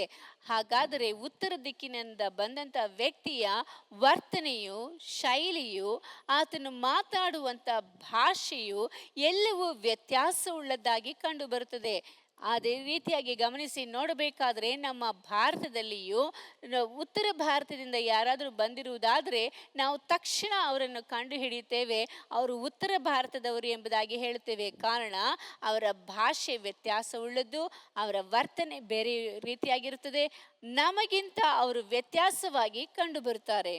Hallelujah. Hallelujah. Hallelujah. Hallelujah. Same way, my dear friend, when you move with Jesus Christ, when you follow Jesus Christ, you adopt a different style. The way you talk to the people, the way you address your people, the way you behave with the people, the way you look at things, the way you help people, all these things, on seeing it, they'll know that you are one among the people following Jesus Christ. ಅದೇ ರೀತಿಯಾಗಿ ಯೇಸುವನ್ನು ಹಿಂಬಾಲಿಸುವಂತ, ಯೇಸುವಿನ ಸಂಗಡ ಕಂಡುಬರುವಂತ ಜನರ ವರ್ತನೆಯು, ಅವರ ಜೀವನ ಶೈಲಿಯು, ಅವರು ಬೇರೆಯವರಿಗೆ ಸಹಾಯ ಮಾಡುವಂತ ರೀತಿಯು, ಬೇರೆಯವರೊಂದಿಗೆ ವರ್ತಿಸುವಂತ ರೀತಿಯು ಎಲ್ಲವೂ ವ್ಯತ್ಯಾಸವುಳ್ಳದಾಗಿ ಕಂಡುಬರುವಂತ ಸಮಯದಲ್ಲಿ ಜನರು ಬಹುಬೇಗನೆ ನೀವು ಯೇಸುವಿನ ಸಂಗಡ ಇರುವಂತವರು, ಆತನನ್ನು ಹಿಂಬಾಲಿಸುವಂತವರು ಎಂಬುದಾಗಿ ಕಂಡು ಹಿಡಿಯುತ್ತಾರೆ. Even if you don't say to them you are a Christian, your style, your walk, your talk, your behavior, your attitude will tell you. This immediately ask, ಏಮ್ಮ ನೀವು ಕ್ರೈಸ್ತರ? ನೋಡುವಾಗ ಹಂಗೆ ಕಾಣಿಸ್ತದೆ ಇಲ್ವಾ? ನೀ ಕ್ರಿಶ್ಚಿಯನಾ? ಪತ್ತಳೆ ತೆರಿದೆ. Not even told anything, but on seeing your face, oh, he looks like a Christian, she looks like a Christian, on a facially itself, our face changed. And seeing our face itself, they say, you are a Christian. Why? Because our dress itself is different. The way we adore ourselves is different. And seeing, they know whether you are a follower of Jesus Christ, whether you have a relationship with Jesus Christ, they're asking, Peter, you are a Galilean. You are Galilean. He said, no, I am not. What? I am not, he says. I am not. He certainly said, I don't know, no, I am not what you are talking. Immediately denied. ನಾವು ಯೇಸುವಿನ ಸಂಗಡ ಕಂಡುಬರುವುದಾದರೆ ನಮ್ಮ ಜೀವನ ಶೈಲಿಯು ಬೇರೆಯವರೊಂದಿಗೆ ವರ್ತಿಸುವಂಥ ರೀತಿಯು ಮತ್ತು ನಮ್ಮ ನಡವಳಿಕೆ ಎಲ್ಲವೂ ವ್ಯತ್ಯಾಸವುಳ್ಳದಾಗಿ ಕಂಡುಬರುತ್ತದೆ. ಆಗ ಜನರು ನೀವು ಕ್ರೈಸ್ತರಲ್ಲವೇ ಎಂಬುದಾಗಿ ನಿಮ್ಮ ಮುಖ ನೋಡಿದ ತಕ್ಷಣ ಹೇಳುವಂಥ ಜನರು ಉಂಟು. ನಿಮ್ಮ ವರ್ತನೆಯನ್ನು ನೋಡಿ ನೀವು ಕ್ರೈಸ್ತರು ಎಂಬುದಾಗಿ ಗುರುತಿಸುತ್ತಾರೆ. ಆದರೆ ನಾವು ಇಲ್ಲಿ ಪೇತ್ರನನ್ನು ಗಮನಿಸಿ ನೋಡಬೇಕಾದರೆ ಆತನು ನಿಜಕ್ಕೂ ಗಲಿಲಾಯದವನು, ಯೇಸುವಿನ ಸಂಗಡ ಇರುವಂಥವನು, ಯೇಸುವಿನ ಗುಂಪಿಗೆ, ಆತನ ಶಿಷ್ಯರ ಗುಂಪಿಗೆ ಸೇರಿದಂಥವನು ಎಂಬುದಾಗಿ ದೃಢವಾಗಿ ಆ ವ್ಯಕ್ತಿಯು ಹೇಳುವಂಥ ಸಮಯದಲ್ಲಿ ಪೇತ್ರನು ಹೇಳುವಂಥ ಮಾತು, ನೀನು ಹೇಳುವುದೇನೋ ನಾನರಿಯೇನು ಎಂಬುದಾಗಿ ಅಲ್ಲಿಯೂ ಸಹ ಯೇಸುವನ್ನು ನಿರಾಕರಿಸಿ ಬಿಡುತ್ತಾನೆ. He denies the way of Jesus' way of living. ಅಲ್ಲಿ ಯೇಸುವಿನ ರೀತಿಯಲ್ಲಿ ಶೈಲಿಯಲ್ಲಿ ಬದುಕುವುದನ್ನು ಸಹ ನಿರಾಕರಿಸುತ್ತಾನೆ. He denied Jesus' people, and he denied the way of Jesus. ಯೇಸುವನ್ನು, ಆತನ ಜನರನ್ನು, ಆತನ ಶೈಲಿಯನ್ನು ಸಹ ನಿರಾಕರಿಸುತ್ತಾನೆ. But my dear friend, ಆದರೆ ಪ್ರೀತಿಯುಳ್ಳ ಸ್ನೇಹಿತರೆ, still there is an opportunity for you for repentance. ಆದರೆ ನೀವು ಮನ ತಿರುಗುವುದಕ್ಕೆ ಇನ್ನೂ ಅವಕಾಶಗಳು ಉಂಟು. Hallelujah. Hallelujah, Hallelujah. Hallelujah. Jesus reminded him one thing, that when you are denying the third time, the crow will crow. ಅಲ್ಲಿ ನೀನು ಮೂರನೇ ಬಾರಿ ಆತನನ್ನು ಬೊಂಕುವಂಥ ಸಮಯದಲ್ಲಿ, ನಿರಾಕರಿಸುವಂಥ ಸಮಯದಲ್ಲಿ ಕೋಳಿ ಕೂಗುತ್ತದೆ. So he denied, immediately got the sound of that crow, crowing sound. When he heard, he turned, he wept. Jesus turned to him and he saw Jesus Christ. And Peter wept bitterly. That's what Bible says in 62. It says 60. Peter said, I do not know what you are talking about. And immediately while he was still speaking, the rooster crowed. The rooster crowed. And the Lord turned and looked at Peter. And Peter remembered the saying of Jesus, how he had said to him, before the rooster crows today, you will deny me 3 times. And he went out and wept bitterly. 60ರಿಂದ 62ನೇ ವಾಕ್ಯದಲ್ಲಿ ಹೇಳಲ್ಪಟ್ಟಿದೆ, ಆ ಪೇತ್ರನು, ನೀನು ಹೇಳುವುದೇನೋ ನಾನು ಅರಿಯನಪ್ಪ ಅಂದನು. ಅವನು ಈ ಮಾತನ್ನು ಆಡುತ್ತಿರುವಾಗಲೇ ಕೋಳಿ ಕೂಗಿತು. ಸ್ವಾಮಿಯು ಹಿಂತಿರುಗಿಕೊಂಡು ಪೇತ್ರನನ್ನು ದೃಷ್ಟಿಸಿ ನೋಡಿದನು.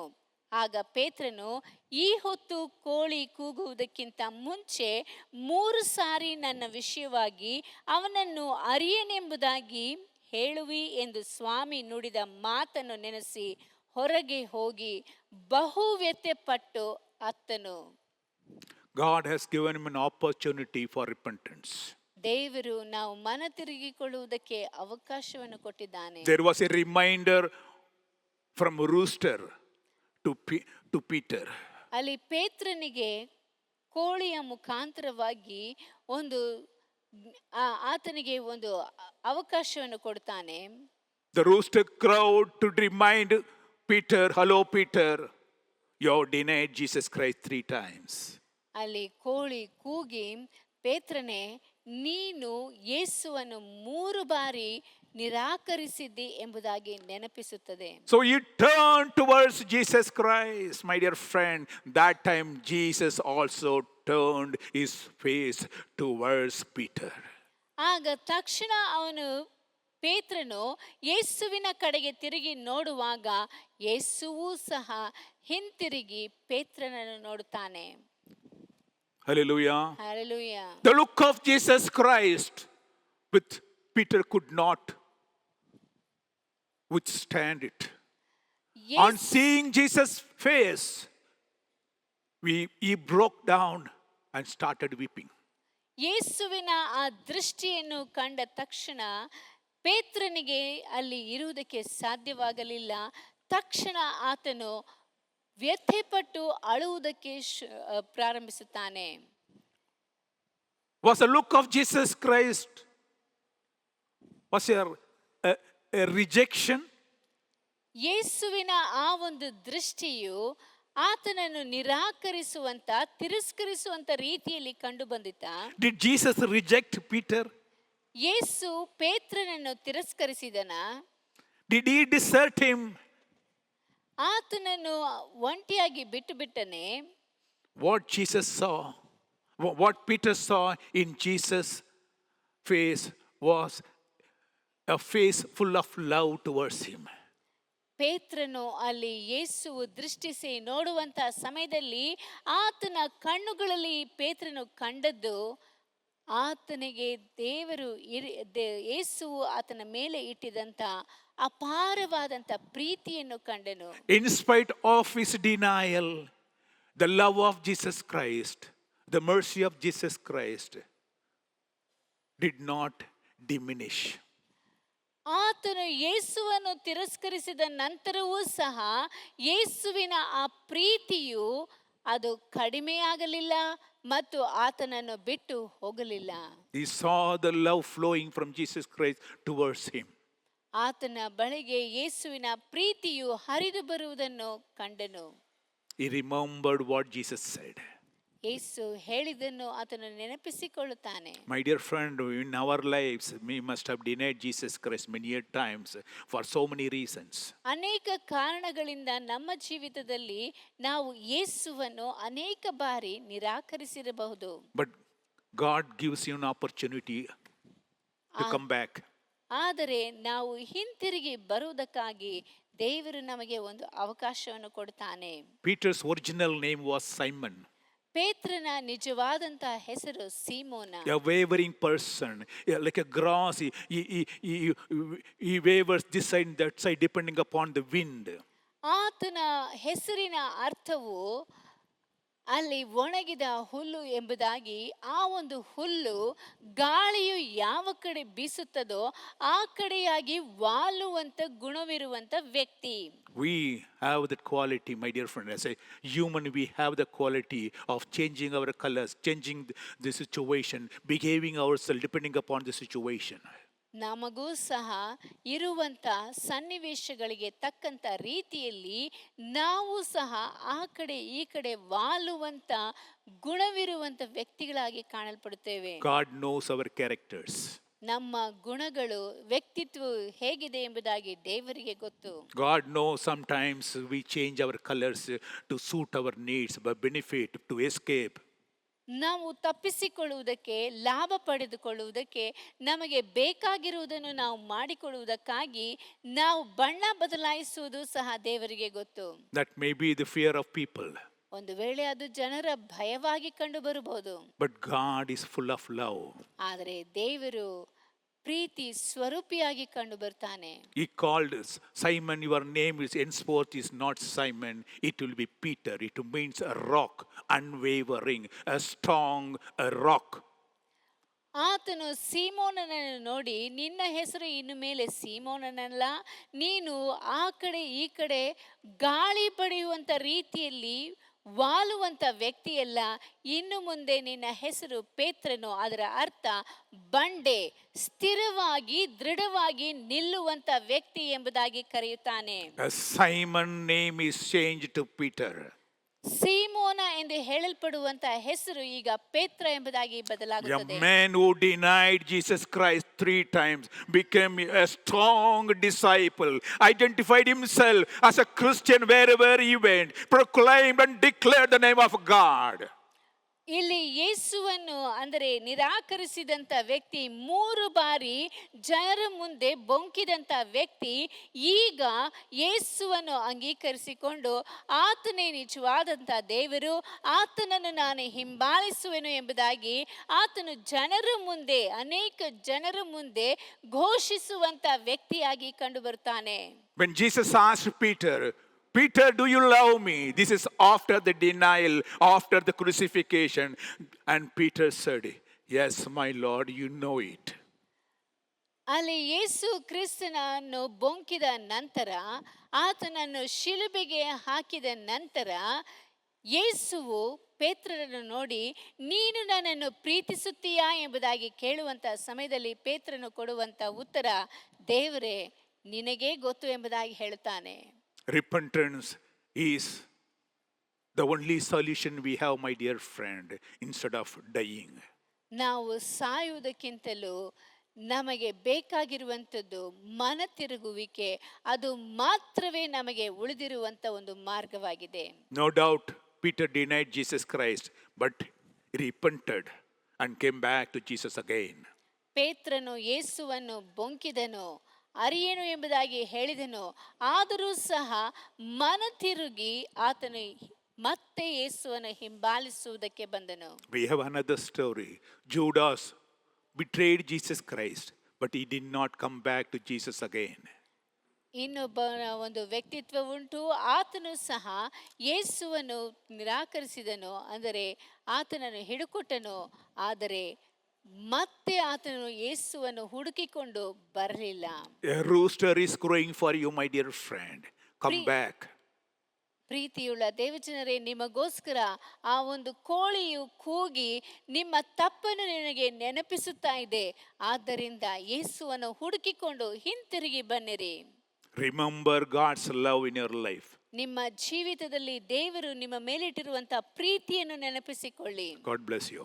ದೇವರು ನಿಮ್ಮನ್ನು ಆಶೀರ್ವದಿಸಲಿ. Let's close our eyes and pray. ನಾವು ಕಣ್ಣುಗಳನ್ನು ಮುಚ್ಚಿ ಪ್ರಾರ್ಥಿಸೋಣ. The rooster is crowing for you, ಆ ಕೋಳಿಯು ನಿಮಗೋಸ್ಕರ ಕೂಗುತ್ತಾ ಇದೆ, reminding you that you have denied Jesus Christ and you are continuing. ನೀನು ಯೇಸುವನ್ನು ನಿರಾಕರಿಸುತ್ತಾ ಇದ್ದಿ ಮತ್ತು ಅದರಲ್ಲೇ ನೀನು ಹಿಂಬಾಲಿಸುತ್ತಾ ಇದ್ದಿ ಎಂಬುದಾಗಿ ನಿಮಗೆ ನೆನಪಿಸುತ್ತಾ ಇದೆ.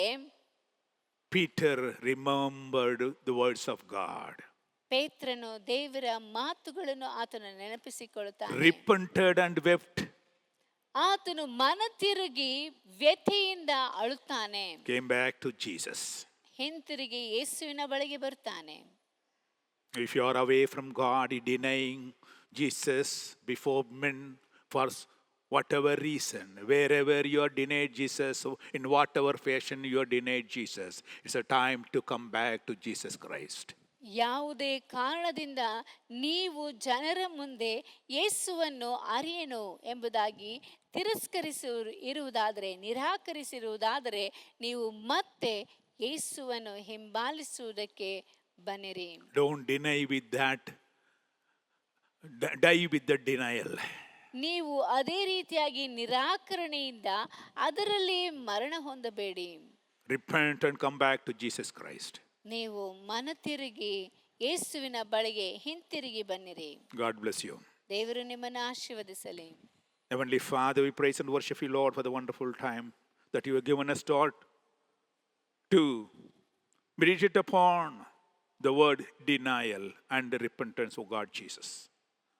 Lord, the one character which we yet to, Lord, see is Peter in the denial form. But Lord, he had an opportunity. You reminded him. He came back to you again. As a strong man, as a rock he came.